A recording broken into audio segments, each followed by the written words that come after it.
Hi, I'm Ben. I'm a fourth year graphic design student and I applied through the applied project process.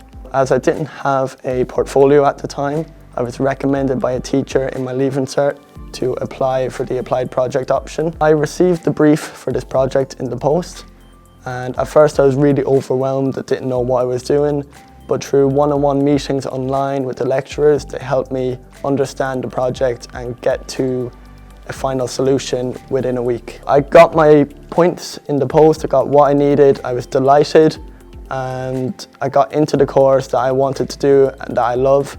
And the last 4 years have been brilliant and I've enjoyed every moment of it.